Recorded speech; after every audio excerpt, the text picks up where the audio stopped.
This is Soundside. I'm Libby Dankman. When you ride a Metro bus that Nathan Vass is driving, you might notice a few things. It starts with when you get on the bus. He makes a point of saying hello to every passenger who climbs aboard.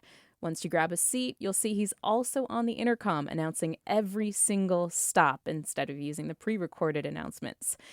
When he isn't orienting riders, he's chatty and talks with people sitting at the front of the bus, and when you step off the bus, he says goodbye. What you may not notice is that Nathan is noticing everything happening around him, the conversations he's having with the regulars who show up every day. He often writes about his interactions, and those stories are compiled in a new book called Deciding to See, The View from Nathan's Bus. The book is a collection of dozens of narratives of daily interactions across the city, touching on loss, joy, and connection on a King County Metro bus. Nathan Vass joins me now. Nathan, thank you so much for being in studio today. Libby, it's such a treat to be here. Thanks for having me. So you drive routes that I think many riders and folks who know anything about Metro would say, they're like maybe the more challenging routes to drive. Where do you drive? Yes, I favor the 7. The E-line is great too, the 49, the 7 and 49 when they were connected. And in terms of why I drive those ones, I know that those are the routes that everyone else hates to drive, but it's not because I think they're like somehow edgy or dangerously cool. I'm not a risk taker, especially not at work. And just to be clear, these are really popular routes. They have a lot of riders, and they also have, because of that and because of some of the areas they drive in, they might have more safety concerns. Exactly. A lot of safety and security, especially because I prefer driving at night for reasons we can go into. But no, I like doing those because I tend to find that there's a stronger sense of community in those areas. There's statistical data which bears out the idea that unsafe neighborhoods often have a stronger sense of community because people have to rely on each other to survive. And it's nice to be driving the bus where it's loud because everyone's talking to each other, catching up, asking about each other's kids. It feels like you're part of something living, a community. And I really like that. I prefer that to the more like stereotypical Seattle freeze type situation where everyone's dead silent. If I got to be on the bus for 8 hours, I want to have fun. And so let me ask you about the nighttime routes. Why night? Okay, well, I think it's easier. They're paying you the same amount, but there's no traffic. There's no like construction zones, school zones, like all these things, delivery trucks, the commuters, the traffic push. But doesn't stuff get weird at night? Sometimes, Libby, it does. But you're okay with that? Yeah, there's like more mental headspace to deal with stuff. You don't have to think about traffic or cars. You can focus on whatever you need to focus on. And usually it works out pretty good. Of course, there's a few days out of every year that are spectacularly challenging, but all the rest of the days of the year are something I need to remember. Those happen too. Those are great days. And if the Metro bus is sort of a mobile living room where everything glorious and terrible about humanity is packed into that space, there's a lot of goodness there. And that's what I'm trying to highlight with the book. This is your second book. And Yes. so listeners may be familiar with your voice. But for folks who don't know you, how did you get into bus driving? This is going to sound silly, but I always wanted to. As a child, I loved buses because all children love things that are huge, like dinosaurs. But my reason for liking buses now is completely different than when I was a little kiddo. For me, it's the social element now. It's the opportunity to give back to the community, to participate in community, to have no intermediary between myself and the people that I'm helping, to be able to look folks in the eye. And there's something really gratifying about being out there on sort of ground zero, we might say, the vortex of the city. And buses are just such a fascinating place to be. Also, it's the best artist day job because it pays well and it doesn't intrude into your off hours. You have no like Monday morning deadlines and stuff. So you have time to go home and write your book about bus stories. Yeah, you leave the bus and it doesn't follow you home. Exactly. It doesn't follow me home. Okay. Thank goodness. Yeah. So you were taking this active role in catching up with people, greeting them, like I said, announcing the stops. When I ride the bus, I tend to encounter drivers who are very professional, very good at their job, but they're quiet. They're not necessarily making a lot of conversation with everybody.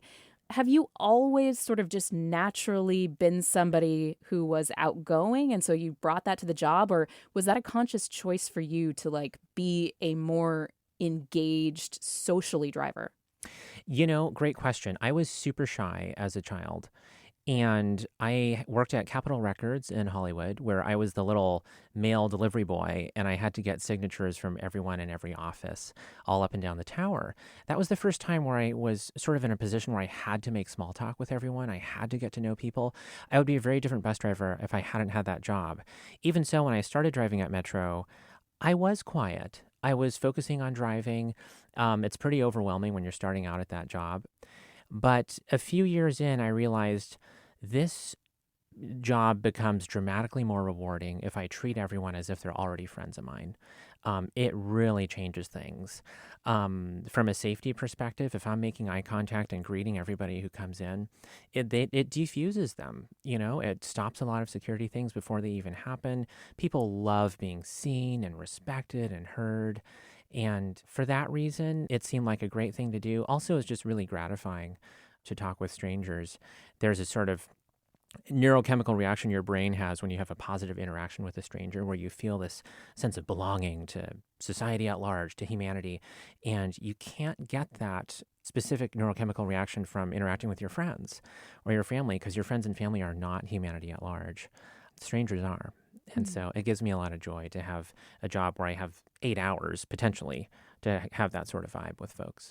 And you're interacting with people who are having the whole spectrum of human experiences. They might be going to work, but they also might be, drunk and trying to get home at night, or like trying to get to the hospital, or, there's various, they're taking their kids somewhere. What is the role, do you think, of the bus driver? You talked about diffusing tension in some ways. Besides getting somebody from point A to point B, like, what do you see your role as on the bus? I feel like there are so many problems that I witness people going through, so many challenges, people often not on their best days, going through difficult times. And the ability to solve those problems is well outside my purview. I don't have the ability to do that. What I can do is bear witness.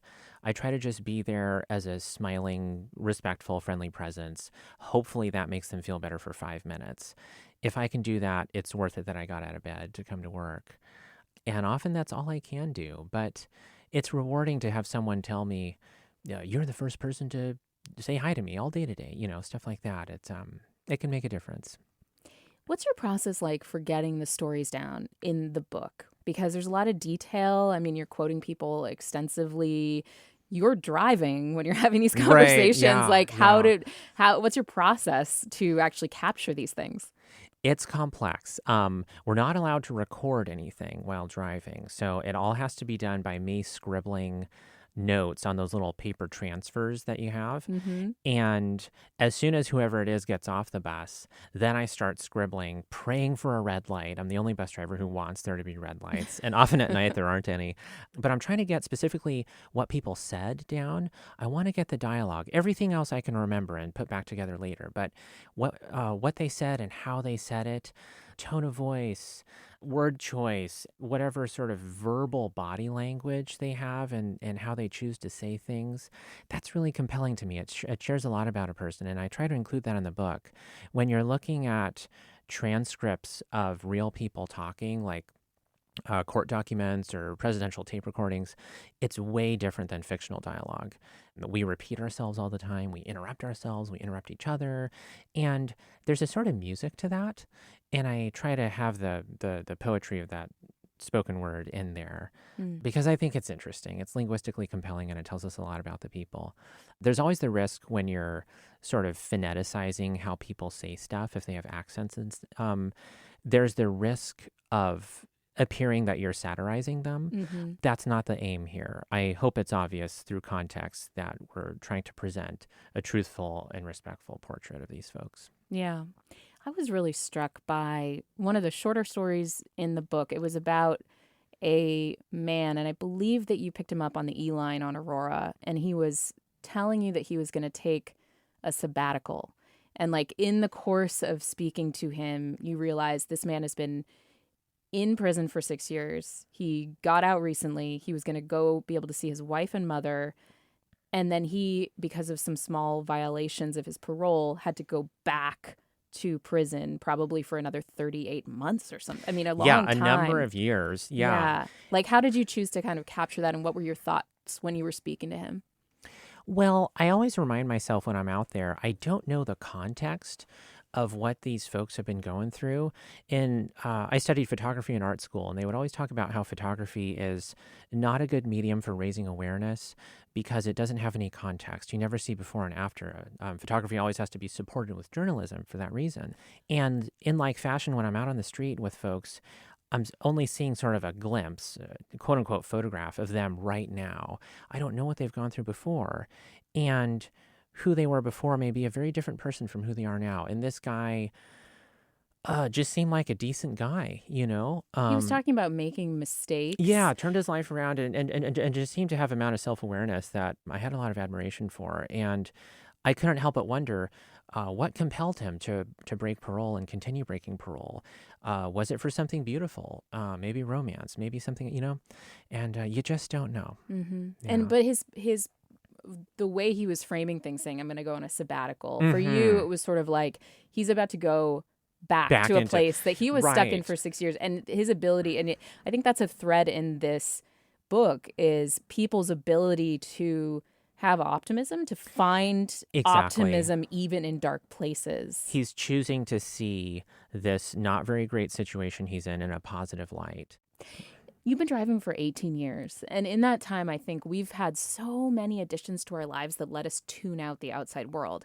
Earbuds, video games. Sure, we had those things maybe 20 years ago, but they're just so much more ubiquitous now. Yeah. And it's so much more likely that we're all just staring down at our phones rather than looking around. Totally. How do you think the public space of the bus has changed because of these things? It has become more isolationist, more of a if we're talking Seattle freeze, it's become a little more of an ice age, and it's not my favorite. Prior to COVID, I would spend all 8 hours just talking to people. I'd be blabbing the whole time.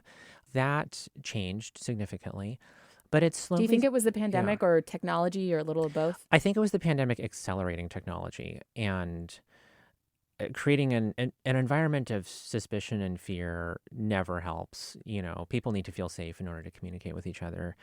And it's been a challenge, but you can feel the desire to connect still there, slowly returning. We are the social creature, we humans, and that's not going to be eradicated in the space of one generation. And you talk to young people now, and they know that social media is bad for you. They know that doom scrolling is bad for you. They're not idiots. And yet and I include myself in this category, everyone, we all use these devices more than we know we should. And I try to break away from that, I try to say hi to the people around me. I try to connect because it does make us feel better. And we don't want to get into a situation where we can only communicate with people via a digital intermediary. Often, maybe half of the passengers don't respond to me because they have earbuds in or they're looking at their phones. But I still say hi to them. It's my job. I'm getting paid. I'm going to greet them. They don't have to do anything. They're not getting paid, but I'm doing my best. Yeah, sort of. I feel like those of us who are fighting the Seattle freeze are doing it like one lonely soul at a time, but there's a bunch of us, I'm a train rider. I'm sorry to say I'm not so Yeah. much of a bus rider. Just That's happens okay. to be the quirk of The geography train's of where I great, live. for sure. But I have really tried to make it a point to, at least for half my ride, not be on my phone and not be, That's using beautiful. anything, and just watch Yeah. the world go by and maybe look at some Totally. other people around. And it's hard, though. It's really hard to remind yourself to do that. And, I think I hear you say that there are benefits to doing it. Oh, there's so much to be gained from what are the thoughts inside of my head rather than me reading other people's thoughts, They say creativity requires either boredom or stillness, whatever word you want to use, in order to exist. You're not going to be able to be creative if you're just blasting yourself with stimuli all the time. And to be able to put the phone down and look out the window and notice all the things you never would have noticed and to have all the thoughts come through, that's a skill. And it's a really beautiful thing to be able to sustain.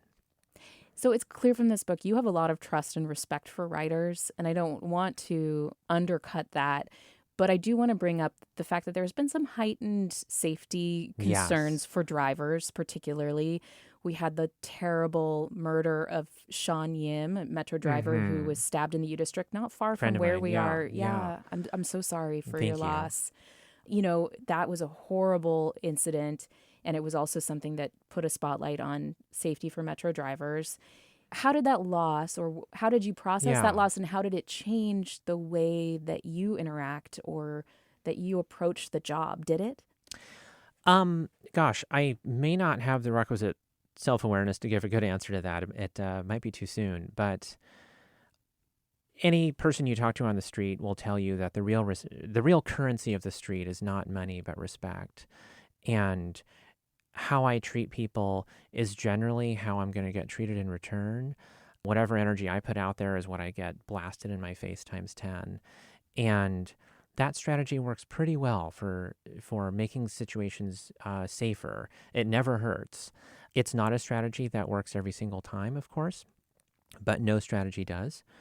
And I know you shared a story about, yeah, there are incidents of just random there seeming are. aggression and violence that you can't predict and that you can't control, or when you are interacting in a way that it usually gets a positive reaction, it doesn't always. Sometimes it just doesn't work. Yeah. And it's frustrating, but the world is a place where sometimes things go well for us and sometimes they go badly. And part of this book is trying to wrestle with the size and the scariness of that reality and to figure out a way to look at it that doesn't involve turning away from that difficult truth. Speaking with reference to Sean, I would hope that the continued discussion, citywide discussion that we're having about safety on the street, would remember to keep in mind not just safety for drivers, but for passengers as well.